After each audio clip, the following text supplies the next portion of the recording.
Hello and welcome to Center of Weirdness, the weird podcast about very weird stuff, but mostly just weird TV episodes. I'm Josh, and with me, as always, on this weird journey is Skinner. Hey, Skinner. Hey, Josh. Hey, everybody. You know what, though, Josh? I'm way ahead of you. I think this one, I was thinking that I needed a better name to really get the marketing the show going. Skinner's just not doing it. Okay. Batman's very popular right now, right? Uh-huh. What if I called myself Edward Ligma? Eligma. Okay. People would like that, right? Sure. And you'll tell everybody to ligma your balls or something? Wait, what? I was just trying to avoid copyright. Yeah, well, speaking of branding and weird things, we are talking this week on the show about Holmes and Yoyo. That's where I thought you were going. I thought you were going to say your name was like Yo-Yo or something. No, Eligma. Holmes and Yoyo, a American comedy television series on ABC in the 1976-1977 season. This one was actually brought to us by a mutual friend of ours, John Scrafini, and we put out a call on Twitter a while back asking for some weird shows, and he happened to throw this one out there. We got a lot of excellent erotic bites on this one, by the way. Yes, there was a lot of things that were given to us that which will probably find their way into future episodes. But we were immediately taken with Holmes and Yoyo, and then we found out that our good friend Gina Radcliffe from the Kill by Kill podcast has also written about this show a few years back on her blog, GinaRadcliffe.com. She wrote a nice little piece on Holmes and Yoyo, and she said it seems like something we would probably like, and she wanted to see what we had to say about it. See, what I like about this is that it is of a piece with Chomps, which. Yeah, it is. Yeah. An old movie that we covered on our other podcast, Hot Diggity Dog, about dog movies, which had to do with a robot dog. This just happens to deal with a robot police officer years before RoboCop was a thing.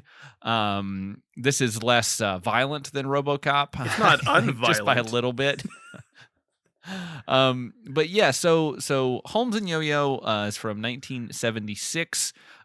We chose to watch the pilot, which I believe aired on September 25th of 1976, and kind of just to get set up into the world of this whole thing. It was co-created by Jack Schur and Lee Hewitt, and was executive produced by Leonard Stern, who worked on Get Smart. So it's kind of got that similar kind of vibe. And fun enough, on our previous foray into Erie, Indiana, we heaped lots of praise on John Astin, who actually directed a few episodes of Holmes and Yoyo. So not the pilot, unfortunately, but he did do quite a few in its short 13 episode run. So it's about a cop who is a robot. Which is funny because it does have a Get Smart feel to it. It does. And Get Smart, we went on to, with the voice and everything, move on to Inspector Gadget. Yes, also a robot cop. So yeah, they had a long line of those kinds of things. There's a trajectory of this.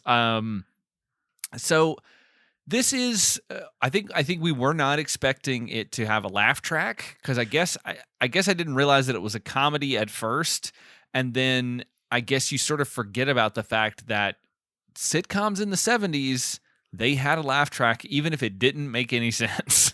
Yeah, well, so this is not a studio audience show. They are filming outside on location in various places, and they're just piping in a laugh track, which is great. Always weird to me. It's always weird. It's always off-putting. I hope you can add in some laugh track sounds to my the Ligma jokes. Yeah.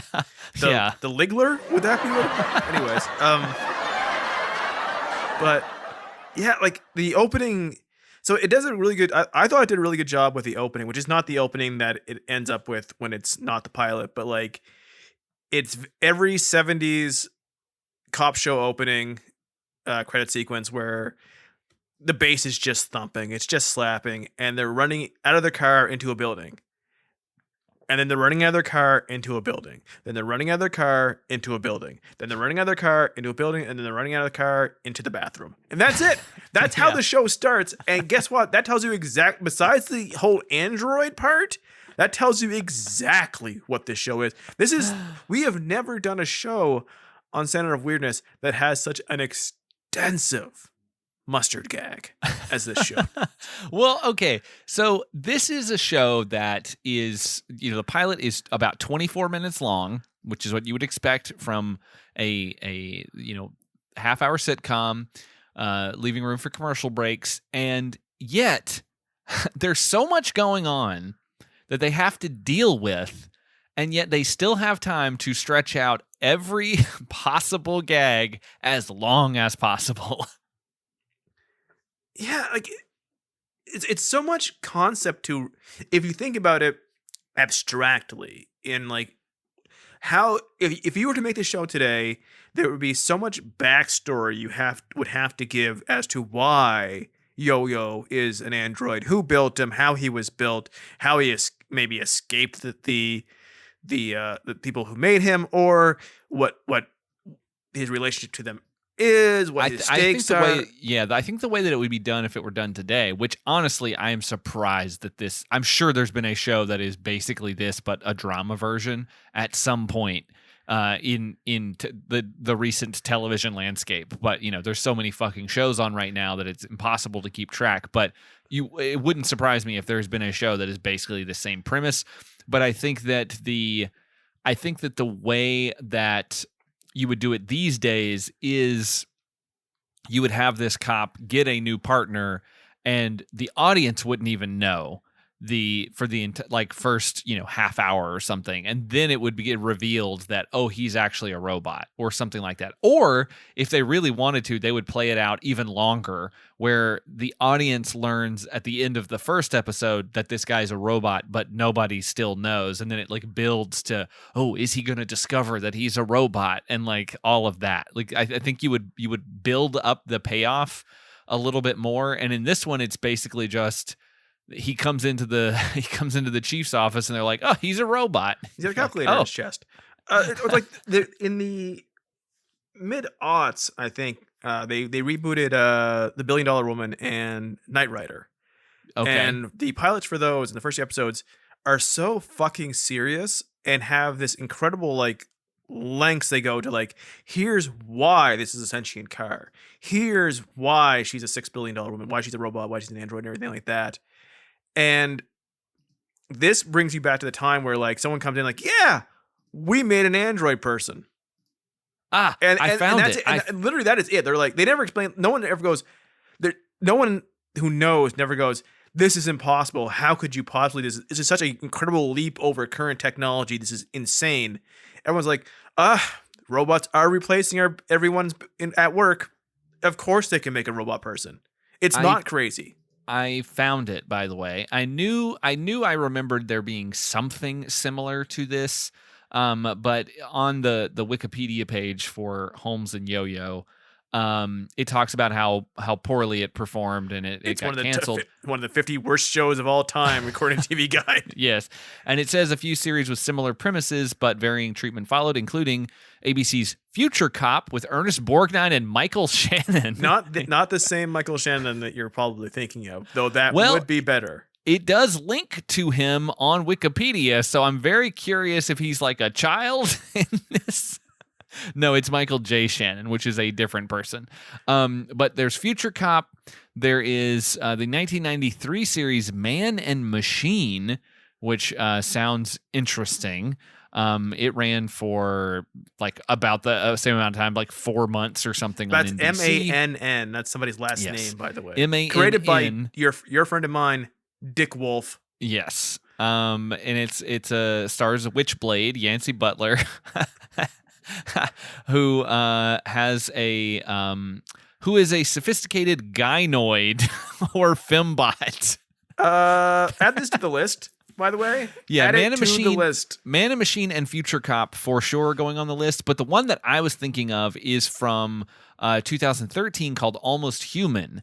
That was, I think, produced by J.J. Abrams, and it basically is a future world where crime is super high, and so they put human police officers with lifelike androids.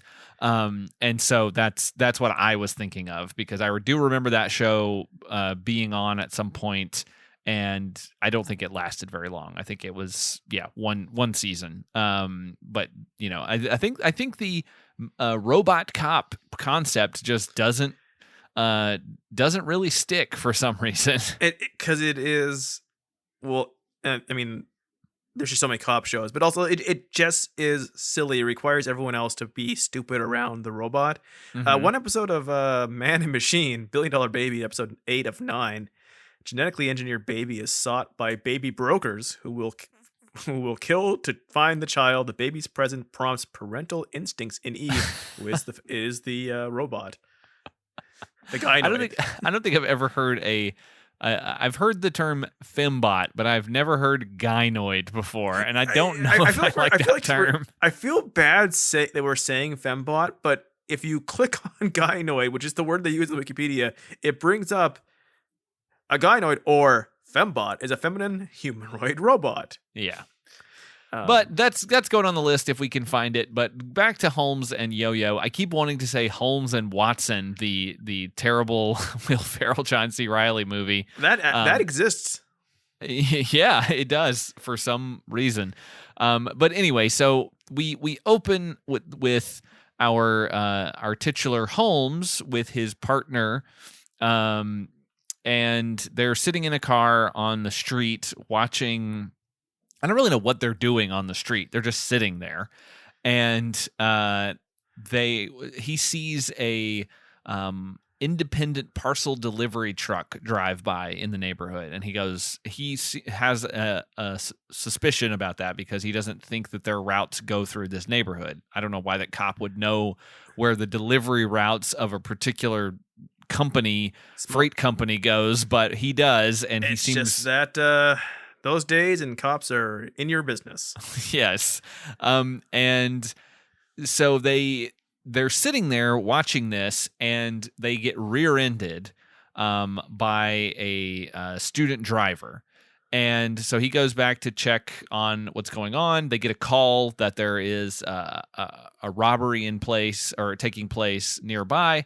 So they have to take off. But of course, they can't get the bumpers disconnected, so they can drag the student driver and her teacher through the streets while they head to the location. It's kind of funny. It is pretty good, I will say. Like this is where we first hear the laugh track, which is a little off-putting because they're outside. Clearly, it's not a set, so you're like, oh, they just piped this in however they used to do these. And it is pretty fun. It's a fun little gag that the car is attached, and we cut back to the driver as they're kind of speeding through the streets, and she asks her instructor how's she doing. I like that his partner, immediately after being hit from behind in the middle of nowhere with nothing going on, pulls out his gun and points it at the people behind him, because that is accurate. That is accurate. And so they have to head off to this thing, and they get there, and they're trying to figure out what's going on. They knock on the door, but no one is answering. They think that he might be in the garage. They think that there might be someone on the roof. So the partner, whose name I cannot remember, he grabs a ladder and he starts to climb up onto the roof of the garage to see if he can figure out what's going on. At the same time, the wife arrives home with their dog.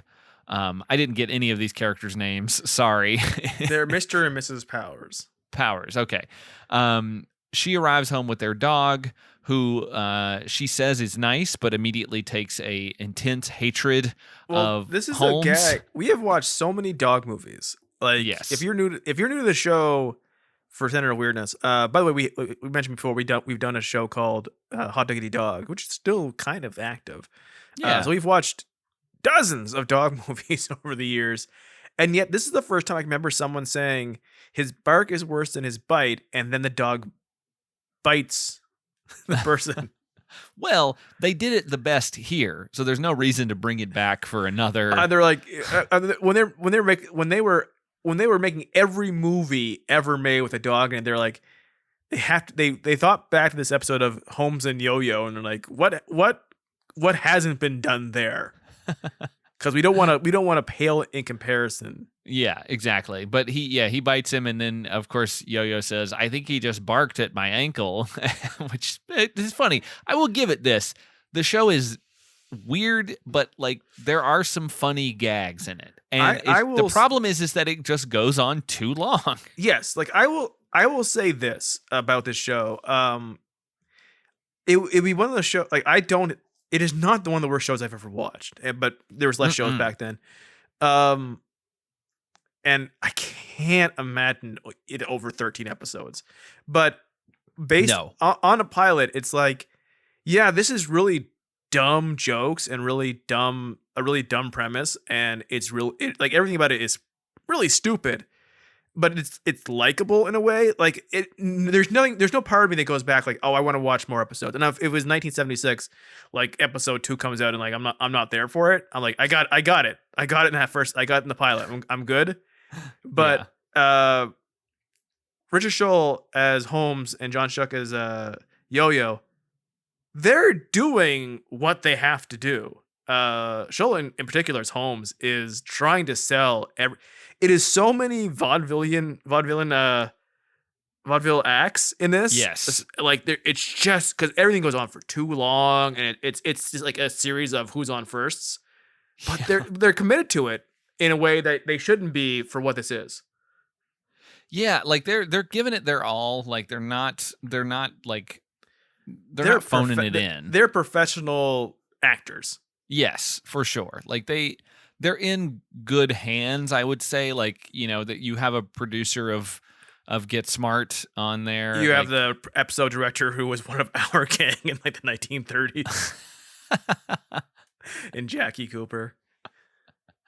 But like, it feels like they kind of respected what they were doing. And I mean, it's so weird to think about like, television in the 70s compared to like what things are today. And it's like, I mean, it probably was as cynical as it is today, but in a different way. But like, I can't imagine, like, I will say that the 70s seem to really do a good job of putting out weird, strange concepts, but like trying to mine them for comedy, not doing it like, oh, this has got to be a heavy drama, because like dramas were more realistic, it seemed like. I mean, there were some, I guess obviously there were some more fantastical stuff going on in dramas, but again, I'm not super well versed in 70s television. I think most of it that I think about when I think about 70s television is like cop shows and comedies, and this is combining those two and also adding a weird sci-fi element. What's incredible is like, okay, also like a lot of this movies, shows that have the same premise as this aren't comedies, which tells you a lot of things. Like the 70s stuff, it feels like they threw a lot of shit at the wall with with an older, like these are all old men, which would not happen now. No, you couldn't have any old people on television. They have a young assistant who reads screens at them, but that's about it. But like, also this was on ABC, and there was like 5 channels then, so I assume like did very poorly and was canceled very quickly. Probably has only the Super Bowl would beat it in viewership now. I think it's fine. We're about at Oscar Oscar season right now. And We are actually the day that we're recording this. You won't hear it for a couple of weeks, but the day that we're recording this is Oscar Sunday. Oscar Sunday, and there's a lot of conversation on Twitter right now of like, oh, the Oscars aren't. And mind you, I don't give a shit about the Oscars, but I never really have, even though we've recorded about it almost every year mockingly. Yeah. But like, we're like, oh, no one cares anymore. And here's I can prove that through the TV ratings, where it has dropped so significantly in the last 5-10 years. That doesn't mean shit. People who do that don't understand what has happened to TV. There's a bazillion more channels. You're typing on the internet. There's the internet now. Everything that isn't like 5 live sports things on TV is down tremendously. It's not like, because no one gives a shit about that stuff anymore. No one gives a shit anymore. Like no one watches when it's on. No one's watching it on the TV. They can stream it. They can have it on direct. They have 1,000 streaming channels that have the same thing as network television, and they're only measuring who's watching live on network television. People are discussing on things. Things are as culturally relevant. It's just people aren't watching it on TV. This show would have been one of 5 things on. And if there was a Twitter in 1976, people wouldn't have much more to talk about than Holmes and Yoyo that night.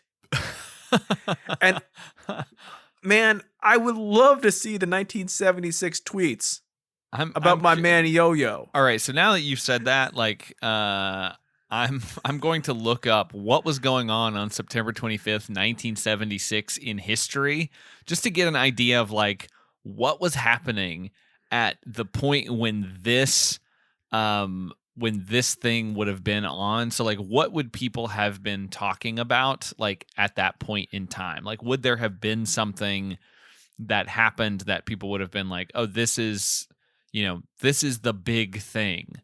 Besides Holmes and Yoyo. Yes, it was a Saturday. Really, the only thing that I can find, Porgy and Bess opened at the Uris Theater in NYC for 122 performances on this day, and U2 formed. Having watched this, they've decided the culture needed a boost. But yeah, I can't like. Yeah, it just has. Let's see. Do you think like that day, the iPod that you were stuck having that U2 album on was born? Yeah, let's see. I'm trying to see. There's Gerald Ford was president.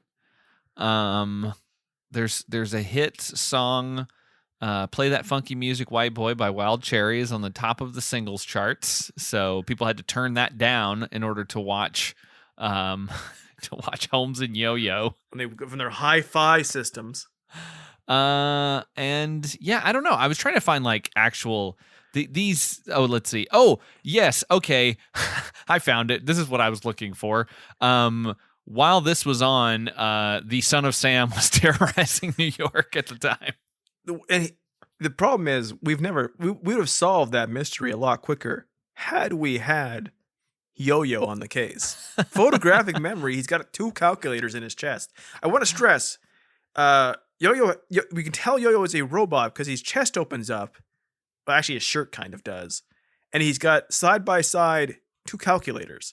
Not things that look like calculators, actual calculators. Which, yes. But like, which were high. Like they were about to dive into everyday product. But we're still pretty expensive and pretty high tech at that point. Yeah. So to get back to kind of where we were, like the Mrs. Powers and the dog arrive home. She says her husband should be home, but he might have his headphones on. But she thinks that they said that there's a prowler in the area. She thinks that maybe he could be in the garage. So they go to open the garage door, and the partner, who is currently on a ladder climbing up to the roof, gets thrown through the air in a very silly It's looking very stunt. funny. It's so good that they apparently use this as the opening shot of Of the credits. of the credits for outside the pilot. Yeah, the It's like credits seem to do the thing that a lot of we've talked about before on the show that the credits do, where they explain the story to you of what it is. So you see the first partner get hurt, you see the chief say, "You've injured 4 partners," and like set up that he's getting a new partner, and then the new partner turns out to be a robot. It's a very good flying thing. It's like in Darkman, where that shot of Darkman flying into the screen was so good they had to use it in every single movie. Yes, you're right. It is exactly that. It was like we paid for this stunt, and we probably really hurt this guy. So there is one very simple stunt in this movie that I am sure these men who were older than I am right now felt like shit after. Oh yes, we'll get to that. So Holmes is a bit down on his luck at the precinct. The chief captain, whoever, yells at him because he's injured, I think, 4 partners at this point. Weird concept that here of all the things to set up a show, it's that here's a detective who can't stop hurting his partners. And the implication that the chief gives, or the captain gives, is that he's partnered him with these people because he doesn't like them. So in case you had any sympathy for those people, they're really not that great. Yeah, apparently they suck, and he knew they were going to get hurt. So this guy is Bruce Kirby, the father of Bruno Kirby. But I know Bruce Kirby specifically from, he also plays a police officer in Throw Mama from the Train, an excellent dark comedy if you've never seen it. I recognize his face immediately, and I was like, oh, I know that guy. But yeah, so he basically tells him he doesn't know what he's going to do with Holmes because he doesn't have any more people that he wants to give him, and he also gets a call that the mayor is coming up. So he has to meet with the mayor, and Holmes is kind of a bumbling idiot, sort of. They sort of go back and forth on how bumbling Holmes is. He's kind of bumbling when he needs to be, but he's not like the rest of the episode. He's not like he falls once or twice, but it's not his main thing. His main thing is he's not very smart.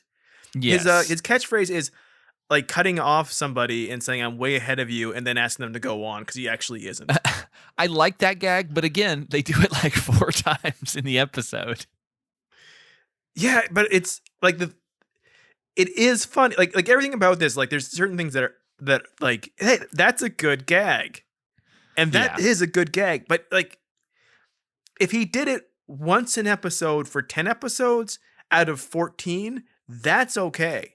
Yes. That's the pace you want. Yeah. They do it 3 or 4 times, and then you sort of get the idea. We didn't say too that when the ladder goes flying, the car drives out of there very quickly. So someone has stolen this car.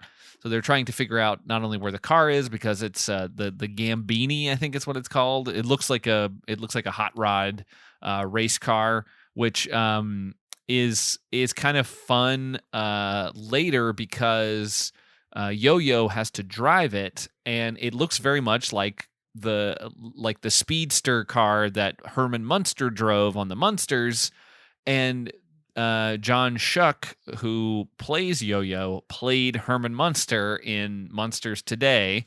Wasn't that In Color, I think? I mean, it was the 80s, 90s, so yeah, but by 90s I mean just barely the 90s. Yeah, but it was, I think that had to be a TBS show, right? That seems like. Was it TBS? I thought it was. I thought it was the a new Fox. That might be right, but maybe I'm thinking about the new Leave It to Beaver. Yes. But yeah, so it was fun to see where he would eventually end up. I mean, you look at him and you're like, that guy's eventually going to play a monster. Yeah, I thought that because while we were watching, I was like, did he ever play Herman Munster? And it was like, yes, he did. He clearly did, because look at his face. I mean, he's got a very distinctive looking face. It was, I guess Monsters Today was a syndicated show that aired from 88 to 91. And I can't remember. Yeah, they do. Yeah, they wake up. I think that's what it is. They go to sleep and then they wake up 22 years later in the 80s. He also plays Klingon Ambassador Camarog in several of the Star Trek movies. There you go. I'm sure you guys know all about that. But yeah, so he's also the new Odd Couple. He's Mr. Remake. Oh yeah, apparently. So the mayor and a couple other guys show up while Holmes is trying to type up a report, and of course his tie gets stuck in the typewriter. It's very funny. Except, yeah, I mean, it's funny when he takes it to the bathroom with him. Yes. And the men see him there, and they go into the chief's office, and they start telling him like, "Hey, we have this new officer here who wants to work with you, work in your precinct. He wants to do some work here. Do you have someone that you can partner him with?" Basically, and he starts questioning him about like how long he's worked in the precinct, like what precinct he worked in, what was the squad.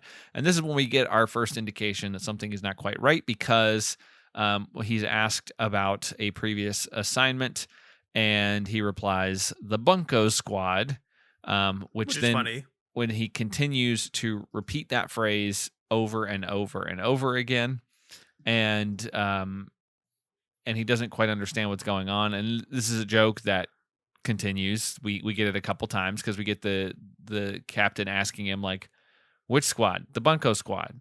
"Which squad?" "The Bunko Squad." "How long?" "The Bunko Squad." And he just keeps doing it over and over and over again. And finally he snaps out of it, and then they reveal that he is a robot. They never say the word robot in this episode, though, do they? They kind of just have everyone go stutter and say, you're a, and he's like, "Yeah, we made him. He's made a part. What do they call him? He's a compact economy model." Yes. But he still weighs 427 pounds. Which is, and he's incredibly strong that he can squeeze out mustard. I still don't even get what that bit was about. I don't know. I keep bringing it up, and we're not there yet. But I'm so baffled. So he kind of reveals some of his abilities at this point, where he has. They show the calculators in his chest. They reveal that he has a photographic memory, to which the chief says, "It's not a big deal." He goes, "Yeah, but he can get a printout of it," and he prints out a photo from his pocket. He has to pushes his nose. It's very cute. Yes, that's right. He pushes his nose, and the Polaroid comes out. It's a photo of Holmes with his tie stuck in the typewriter, which is actually pretty funny because it is an actual photo that someone took, like of him on set from roughly an angle that would sort of work. It's not perfect, but it's an actual photo. It's not a screen grab, like the laziness that you would see today of like, here's security camera footage, and it's just like perfectly edited shot footage. Yeah, as we come across 1,000 times in this podcast, there's so many times. Here's a shot we found a picture of this, and it's like, that's just a screen grab from the show we just watched. Yeah. But so he's like, we can't tell anyone that he's a robot. We want this to be sort of an experiment. We want to see how he works. And then he'll report any kind of issues or whatever with his programming, and we'll try to make him better. And we don't want people to get scared to think that their jobs are being replaced by automation, which I think maybe was a fear in the 70s, of being worried that things were going to get replaced by computers. Thankfully, machines and computers made everything so much easier, and we don't have to work so many long hours anymore. Yeah, exactly. I think that's really funny, too, to look at it from that perspective of, in 1976, they were very concerned about all of our jobs being taken over by robots, and look at where we are 40-something years later. And now we can't get anyone to work anywhere because something.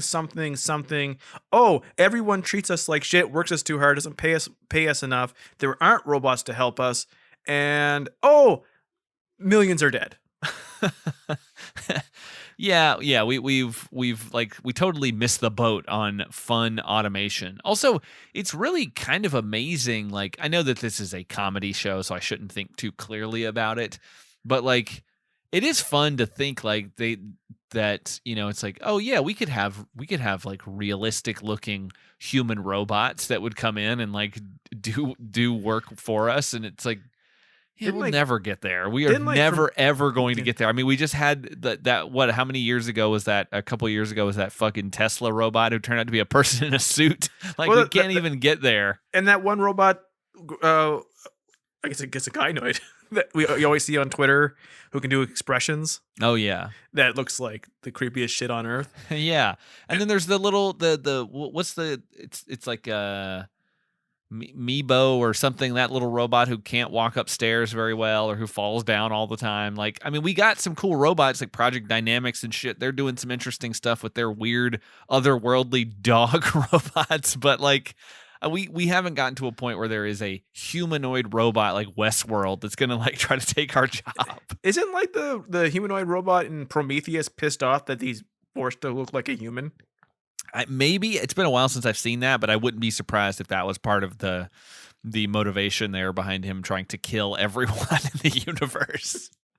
I mean, you don't need a lot of motivation for that. Luckily, there's a good chance we're alone in the universe. So if we just killed everyone on Earth, we wipe out sentient, the only observers for the universe there is. So good for us. Yeah, well, we're on our way.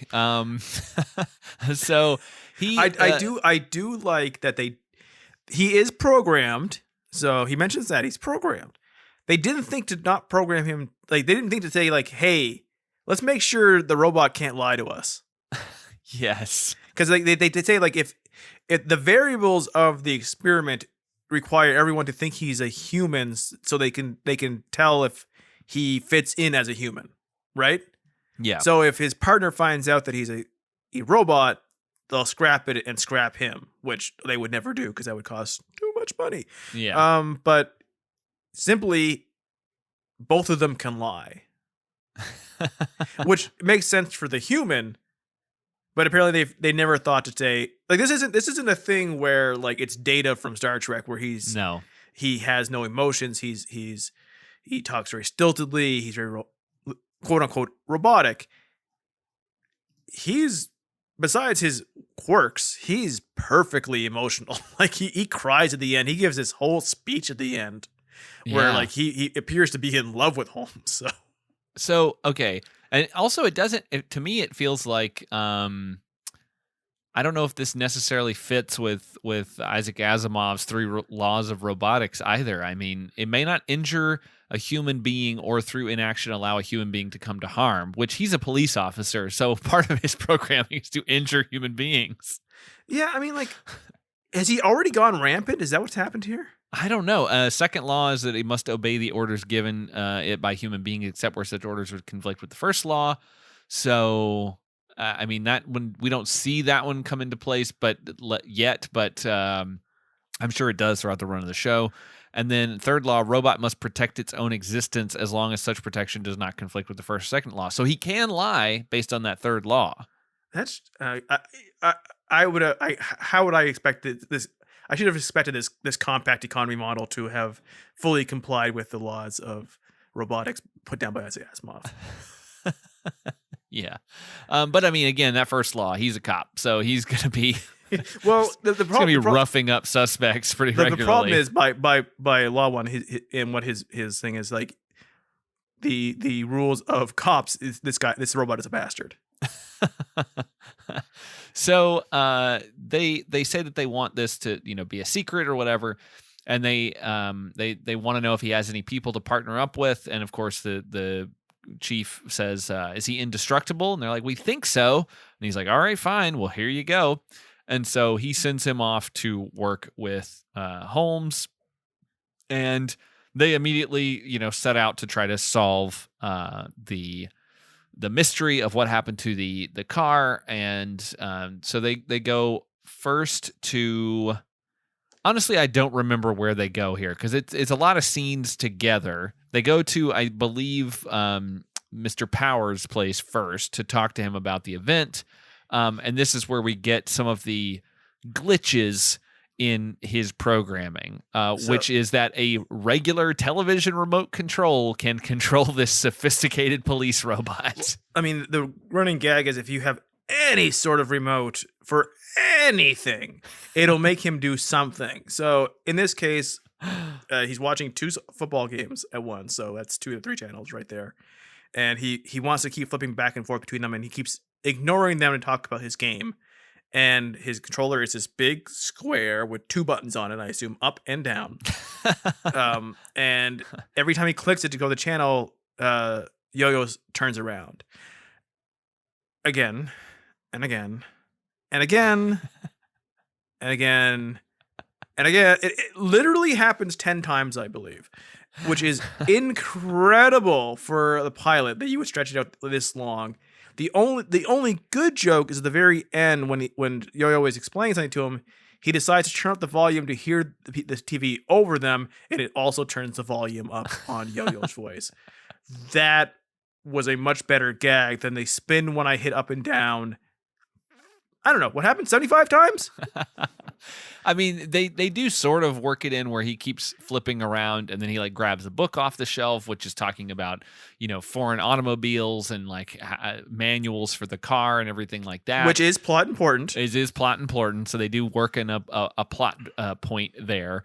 They go out to the garage. He opens the garage door and it causes Yo-Yo to flip around in the air, which is a impressive looking shot, I guess. I guess they had the guy on wires or something, but it looks interesting. The guy just flipping around in midair like that, which Holmes, I guess, doesn't notice. No, he kind of does, because he asks what the hell happened. And he's like, sometimes I just flip out. And he's like, I noticed. Oh, okay. So that doesn't register as there being like some serious issue here where this guy just just flies through the air. Holmes has seen some shit, man. Apparently, he did see his partner fly through the air. So I guess at this very house, and also he's probably injured multiple other partners. I forgot to mention earlier too. There's the bit where the captain tells him that his partner is going to be in the hospital for a while, and Holmes is like, "Oh, I should go say hi and wish him well." And he's like, "No, you better not," because he still has his gun with him. They love to shoot people. They knew even back then. So they go into the garage and they are looking around for clues. Yo-Yo finds a magnet attached to a string on the ground, which this sounds like one of those like escape room flash games. Use the magnet with the string to unlatch the garage door by cutting a hole in the ceiling. So they sort of piece together how the criminal was able to get inside, and of course the magnet is stuck to Yo-Yo's hand. Very funny gag, obviously he's a robot, so this magnet would stick. He's made of metal, and he eats old people's pills for food. But they, speaking of they carry this joke even further than it really needs to be, which is he presents it to him, his theory, and Holmes is like, all right, that's a good one. So give me that magnet so we can test it. So he grabs the magnet, but of course he can't get it out of his hand. So they do this a couple times where they are like, he's trying to pull it, but he can't. Then he finally gets the magnet off, puts it in his pocket. Of course, Yo-Yo's hand goes right to his chest where the magnet is located, in his shirt pocket. And he tries to keep pulling it out of there. Then finally he takes the magnet, puts it in his back pocket, which Yo-Yo grabs his ass and says, "I'm practicing." And he says, "For what?" And he says, "For tailing a subject." Which that just implies like, yeah, I'm just gonna go around sexually assaulting people. Also accurate. I assume. How many seasons would this have to get into before he had a love interest? Oh man. I mean, I'm gonna scroll through. I'm gonna scroll through here and see if there's any of the 13 episodes that have Data got it wet within one season. Oh, yeah, it happens. Yo-Yo and Maxine go undercover as a pair of honeymooners at a resort hotel, but the computerized Yo-Yo isn't programmed to respond romantically, and Maxine isn't aware he's a robot. That's episode 5. Wow, that took no time at all. No, I don't know who Maxine is. I think maybe that's their assistant or something. looking that up who right reads now. the screen off for them. It is Okay. who is significantly younger than them. Of course. But yeah, so I guess maybe she finds out he's a robot, or maybe he just pumps a bunch of oil into her. Actually, she's only 7 years younger than her. Men were just older then. How much older do you think Holmes is than, like, what year do you, okay, Yo-Yo was born in 1940. What year do you think Holmes was born? Because you're asking me this question, I'm going to say like 1952 or something. 1929. Oh my God. He's Well, then- significantly older than him. Well, then Richard Schell looks pretty good. That means he's in his, I guess he's in his 50s. He's in his 50s, which makes sense, but yeah, Yo-Yo's in his 30s. Wow, he looks rough. He yes, he looks like Herman Munster. That doesn't help. He's 10 years younger than me, basically. Wow. Yeah. I mean, we I don't know, maybe we take care of ourselves a little better these days. I don't. I have a heat pad on my neck all the time now. But your 70s, you could never tell. You could never tell if people were 29 or 57. Like, it was impossible to know for sure. So they go back to the precinct. This is where Maxine, now that I know her name, gives them some information on the magnet and says that there is apparently a criminal who uses magnets to steal things. His entire show about this android person in 1976. This is the most ridiculous thing possible. The fact that the magnet thing worked to pull up the switch to get into the garage. 2, it's an inside job, so he didn't have to do any of that. No, 3, that's so stupid. 3, the fact that this is apparently this is something that happens enough that they can look up criminal who steals cars with magnets. Yeah. In a 1976 computer base and get a hit. Yeah, I mean, it's like a Batman villain, the Magnet Man, or the Liggler, or whatever it was that you were trying to call yourself. Edward Ligma, the Ligmer. The Liddler is a good one. He puts lids on everything, traps people in jars. So they go to see. He's got to get Batman to find these nuts. Okay. They go and meet with Carl Kincaid, this man that they believe might have something to do with the theft. They demand to open up the truck that he has, the independent parcel delivery truck. They learn that he works there, and of course this reminds Holmes that he saw one of those trucks nearby. And so they realize, he must have just driven the car right onto one of the trucks, and that's how they were able to evade detection. So they go there, they open up the truck, and of course there's nothing in it. It's just boxes of auto parts or some sort of part. I don't think it says auto parts, but it might as well. I mean, at least they figure it out the next scene. Yeah. And like, so they realize later, well, I guess first, so after they leave, they realize, there's just boxes here. Maybe we were wrong. So they head off, and of course they weren't, because Kincaid gets on the phone with someone and says, hey, the cops are onto me. This is going to cost you double now.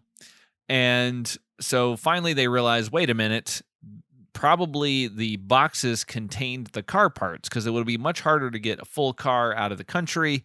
And they were all labeled to go to Germany, so maybe they were selling it overseas and they were going to put it back together and then, make money over there. So they go back to the place, and this is when Yo-Yo has another little glitch where he is talking to some person who's loading boxes onto a truck and says, what's in the box? And the guy's like, I don't know. What's in the box? I don't know. What's in the box? I just work here. I don't want any trouble. What's in the box? And he just keeps doing it until finally he hits himself and says, open it. And so he opens it, and of course inside is the car parts and also the body of Carl Kincaid. We do need to jump back though, because we've totally overlooked the stunt that you were talking about earlier, where these guys probably did get hurt, especially considering that fucking Holmes was in his 50s when he did it. Where they first go to meet Carl Kincaid, they accidentally pull their car into the back of one of the trucks, and then they back it off onto the loading area, but the truck has started to pull forward, so they get stuck in kind of this weird precarious position where part of the car is on the back of the loading area, and then the other part of the car is on the front of or on the back of the truck, and they just have a big open area beneath them, and they go to get out of the car, and they both fall, probably like 3 feet, but could still hurt yourself. They fall, and they make a deal, like they don't land on their feet, like they have to for the comedy pratfall it, and it's them, and it's cement, and there's really no way to do that. Like, I hope it was one take, because there's really no way to do that without it hurting somewhat. And I had trouble getting off the couch now as my knee and hips and stuff get worse. I can't imagine a 50-year-old taking this little pratfall and then onto cement and then having to like just lay on the cement for a second and then get up while the laugh track goes. I'm like it's not like it's not gonna kill him, but it wasn't worth the laugh. Yeah, I mean, this is one of the shows though. I had to say though, my dad would have fucking loved this show. My dad loved the Police Academy movies. My dad would have fucking loved this show. He might have seen it. You never know. He might have. I mean, he was 40 some years old when this came out, so I'm sure he I mean, I think that stunt is actually pretty funny. Like they don't realize that they're just kind of hanging over nothing. I expected the car to like fall down or something. That's what I was expecting. Terrifying. But yeah, but it doesn't do that. And I'm not sure how they get out of that situation. We never see the conclusion of it, but I thought that gag was kind of fun. But anyway, so they've found the car, but they've also found the body. So now they're dealing with a murder case as well as theft. That's a big fucking deal. Yes, and this is when we get the mustard gag. They're at a diner eating, and Yo-Yo offers part of his sandwich to Holmes, who takes it and says, would you like to take a bite of my blue plate? Obviously meaning the blue plate special. And Yo-Yo takes him literally. He is this sophisticated robot, but he does not understand the nuances of the English language, because he takes a big fucking bite out of this plate. We knew it was coming. Yeah, and they did it. But like, this is the man who can pass as a human when doing cop stuff very easily and using slang and understanding what's going on and knows about football. He ate a plate. But he also must eat, because he did eat the other half of the sandwich. Yeah, it's interesting. Like, I'm does not he sure. Poop? Does he have like robot? He does turds? Run into a bathroom at the start of the show. Yeah, I guess so. I mean, I guess he must have to like expel his robot waste, which I guess is like, I don't know what it would be. And we may find out in one of the episodes if he has a robot dick. Does it? I mean, it's probably like a piston thing. That's all it needs to be, baby. I'm trying to figure out like what kind of waste would he pass? Like, there's the oil obviously that he has that is his blood, but I guess it could also be urine, and other like fluids. Just mustard, probably at this point. But he could. I mean, would it be like one of those like compactor cubes? Like he just gets crushed down and then it just like drops into the toilet and it explodes it because it's so heavy. It's just like dense neutron star shit. Yeah. Like just super compressed. Yeah, I mean, he's 427 pounds, so I mean, he's going to be carrying around something inside him that he's got to get out. He must have so much junk in that trunk. So they are sitting there, and this gag goes on forever. This is the longest of the repeated gags, and it has sort of a payoff, but it's also kind of wild that it goes on for as long as it does. So Holmes is trying to put some mustard on his sandwich, and he can't do it. And then Yo-Yo takes the mustard container, and he is able to easily put mustard on his sandwich. This is like squeezing mustard out is not a thing. Like, yeah, there's a joke in the commercial for Heinz of like, it was worth waiting for. It's hard to get ketchup out of a glass bottle before they figured out, hey, don't fucking put it in glass bottles, right? But when have you ever seen it like it's too hard to squeeze mustard out of this diner mustard? It's not a thing. No, it's a weird gag, but like, so he's able to do it, and this, of course, makes Holmes think, well, I should be able to do this too. So then he tries to do it. He can't do it. He thinks there's something wrong with the bottle. He puts the mustard into the container, the little holder where it's sitting on the counter, and as he does that, it blasts into the air and lands on the counter. So then, of course, he takes the mustard and he starts trying to put it on his sandwich again. Doesn't work. Puts it back into the little holder. It sprays into the air again. Then he takes it out again, continues to try to put it on. And while he's doing this, they're talking about the case and like trying to figure out what's going on and realizing, it might be connected or whatever. It might be an inside job, and someone would need to know how to put the thing together once it was out of the country, and maybe Powers did it himself so that he could get the insurance money and then sell the car overseas and make double the profit, blah blah blah. They're talking about all of this while he's doing this mustard gag, and on the third mustard gag, he puts it back into the container, the little holder, and as it sprays into the air, he tries to catch it on his sandwich. And it's a good payoff, but like it just goes for so long. It's just a weird, like, once again, it's just vaudeville shit, but like it's such a weird basis for the gag. Yeah. And it just keeps going. He wants mustard in the sandwich so fucking badly. Yeah. He can't. He cannot have a sandwich without mustard. But they go back to Powers' place, and while he's putting the car back together, and they kind of confront him about everything. They sort of revealed they know what's going on, that he arranged for all this to happen so that he could get the insurance money, and he pulls a gun on them. Well, he did murder someone. He's a pretty bad motherfucker. Yeah, he's a bad guy. He killed Carl Kincaid. And he pulls a gun on them and then steals their car and takes off. So they follow him in the I already forgotten the name of the car, the Gamboni or whatever it's called. The Bingbo? Yeah, something like that. The Bing Bang Bongy? The Gambiotti or whatever. And it's a Dragula. Maybe it's a real car. I have no idea. But yeah, it's kind of a Dragula car. So they take off in that after him. And there's a little bit of a car chase here and there. They finally there's like they go back and forth, cars spinning around, hitting things, whatnot. Finally, Powers in their car, he gets distracted, rolls up onto the back of a truck, which I thought was going to be like a ramp, and it is kind of a ramp, but then it just flops down. And then somehow the student driver from the beginning of the episode is also still out driving, and her car gets covered in sand somehow, which is a fun little callback. It's a fun little callback. I love that they don't cause the downfall of the bad guy.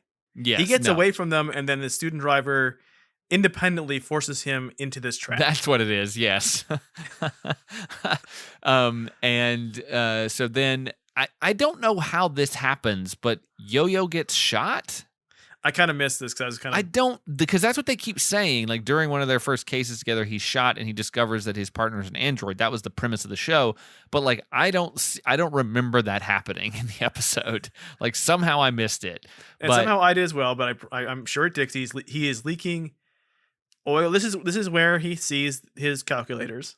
Yes, he goes to help him, and he sees this the electronics equipment in his chest, and he realizes that he's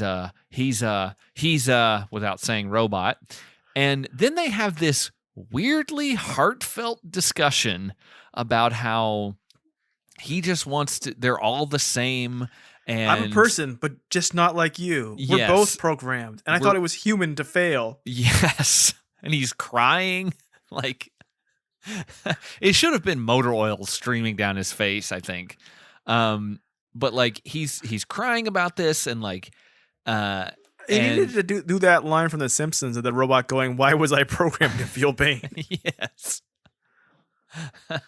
And it's such a weird thing. Like, doesn't he say that he's just a bunch of $5 chemicals? But Holmes is just nothing but $5 chemicals and meat or something like that. And it's like implying that they're all kind of just these robots that have been programmed and are stimulated to move around and do stuff. You know, there's a chance that none of us are actually real. We're just all holograms of reflecting off of a black hole. So it's all cool. Don't worry. And this obviously has an impact on Holmes. He feels very passionate about this. He agrees that this is, his partner now. He's and like, so, what are you leaking? He's like, oil. And then he looks up, and there's a service station right across the street. So across the street, he runs over there to get some oil for his new partner. And who does he get this oil from? Well, it's our good friend, the man who invented jaywalking, Jay Leno. Of course, Jay Leno's in a garage. Jay Leno, he's in a garage here, and he's still in a garage 40 years later. The man has never left the garage. He's kind of wearing less denim here. Yes. He's got curly dark hair. Yeah, and glasses. Yeah. Like I said, like if you weren't aware this was Jay Leno, and like, trust me, everything you will read about this show will mention the Jay Leno's in the pilot. Yeah, you would never know if you didn't know. He barely speaks. Yeah, and then Holmes goes, he's like, "What do you need?" He's like, "I need oil. The best. It's for my partner." I'm like, way to hide the fact that he's a fucking robot. Well, I like too that you know, if you look through like Jay Leno's, like if you ever read his biography and stuff, I do all the time. He'll talk about like how he never touches his Holmes and Yoyo money, like it just sits in a cruise interest. Never spends it. He just got a penny from us from watching somebody's illegal rip from it. But yeah, so then he's able to help Yoyo, and they cut back to the police station, and they're filing their report about the whole thing. Yoyo's having a hard time typing, which is weird because I guess his robot fingers don't move fast enough. But he decides to plug in the typewriter to his chest outlet that he has. Yeah, and it's not like what he does is like he has an electrical outlet on his chest. It's not a USB thing. It's just literally 2 prongs. Yeah, and he plugs in the typewriter, which then proceeds to start typing by itself. He's just sitting there, like, looking kind of sad. And he's sad because he believes that Holmes is going to give away the fact that he's a robot in his report and then kind of ruin this whole thing. And Holmes is like, nah, it doesn't matter. Who's to say what people are, and who cares what someone is? And it feels very much like a conversation that you would have around this time frame about a gay character. It doesn't matter like what you are or who you are, like as long as you're my partner and we're friends and like that kind of thing, like no one needs to know. You're just a good cop. Yeah, it's a very like there seems to, I don't think that this was their intention, but it definitely feels like that. Especially after the emotional moment they had together. Yeah. And then they play the gag again with the outlet while he tries to get some sodas out of the machine, and it doesn't work, and he plugs the soda machine into his chest, which somehow supercharges it and blasts a bunch of sodas and change out of the machine. And that is it. That is the pilot of Holmes and Yoyo. It's yeah, man, I don't know. I mean, I did not hate it. There are plenty of shows that I'm sure we will watch that I will dislike or be baffled by. I wasn't totally baffled by this. I could see this being pitched. I could see this being made. Yeah. It's not a good idea for once again, and as recurred throughout history, this is not an idea you can do a lot of seasons on, because by like episode 4, the robot has to fuck somebody, and by episode 6, you've gone all the way through it. Yeah, I mean, I can understand why it did not go beyond a single season. That makes total sense to me. I imagine that it's a weird show to sell, and the fact that they gave it 13 episodes is probably more than it would normally get, and I can understand why the ratings probably dipped, and they canceled it after 11 episodes. So it's one of those things where it's competently made. It's. But I didn't hate it. I didn't think it was great, but I didn't hate it. So I give it credit for that.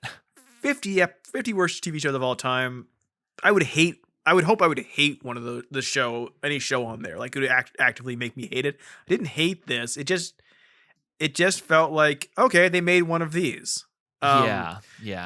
What is amazing to me in looking back at just how the different time is, once again, is that in theory, in 24 minutes, this is a lot of concept you would have to pitch. Sure. Except for they go very quick.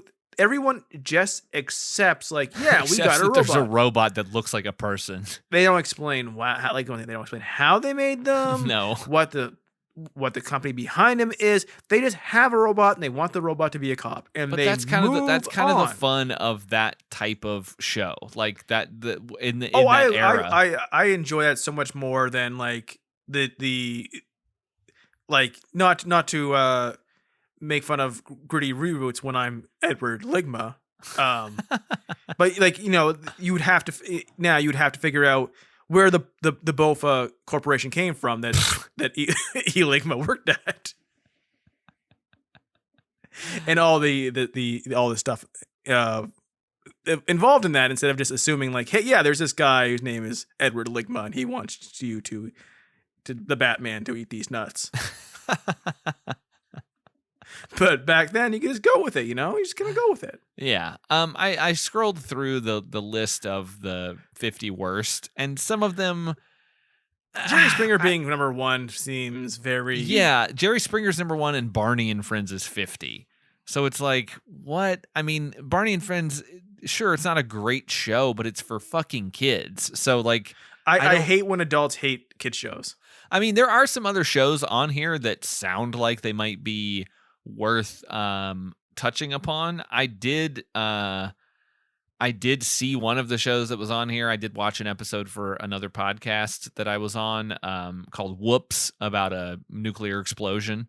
It's not very good, so I will give them that. But then there's a show on here called Helltown with fucking Robert Blake as like a hard living Catholic priest that sounds fucking awesome. So like, I want to watch that. The list. Helltown sounds great. Yeah, great name too. Yeah, Holmes and Yo-Yo, Homeboys in Outer Space. I watched way more of that show than I should have, but not good. But I definitely watched a lot of it. Time and place goes a long way into explaining things. Yeah. I just I think I'm just still annoyed at like just how much adults had to bitch about Barney in the 90s. Yeah, it's for literal toddlers. Like, yeah, like, fuck off. I hate it. It's so stupid. Like, it's great. It's not for you, and I think that is the thing that sometimes gets lost. Like, if you want to put Holmes and Yo-Yo on there, that's fine, because it was a show that was on on television. And also, this show this list was created on June 30th of 2011. So I'm not really sure if TV Guide has refined it since then. I don't think they have. And they have their top writers working on. Actually, they probably fired everybody and now have people paid by exposure now working on it.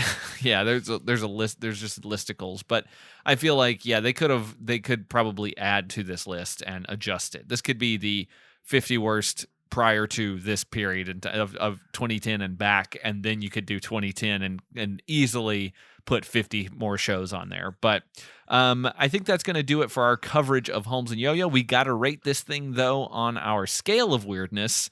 Remember, 10 being the weirdest thing we've ever seen, 1 being not that weird. Where would you put Holmes and Yo-Yo on our scale of weirdness? I think only a 2 because we've watched Chomps. I just know this was on top of mind at the time. Sure. Okay. So like I can see why it can be pitched. I see why it made network TV. I can see why it's played so broadly. But I think the fact that it's so broadly comic, like they're trying so hard to be so silly, like it's a cartoon. Yeah. That's where it kind of gets a little weird because it gives people very little reason to care about anybody because it doesn't make them.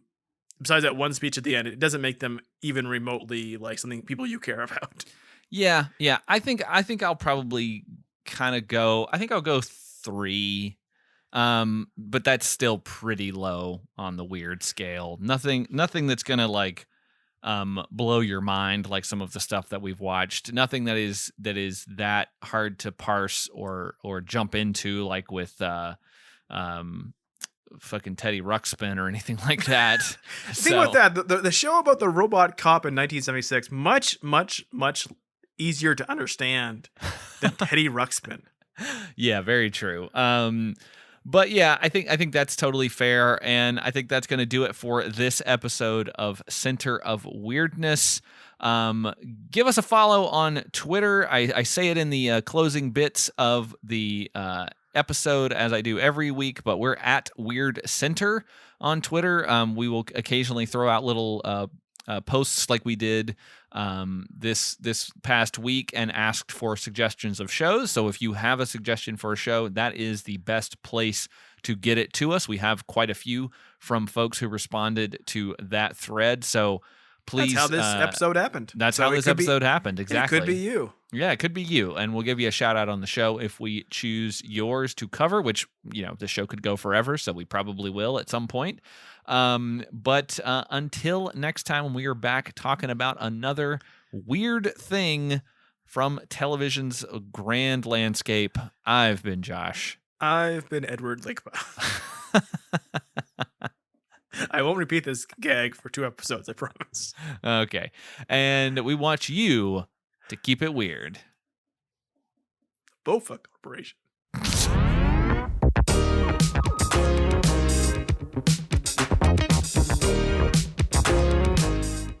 You've been listening to Center of Weirdness. If you like this show, rate and review us wherever you find it, but especially on Apple Podcasts. You can listen to every episode at centerofweird.com, where you can also find all of the old Predictocast episodes. And if you want to get in touch with us to tell us about a show we should cover, hit us up on Twitter at Weird Center. As always, thanks for listening.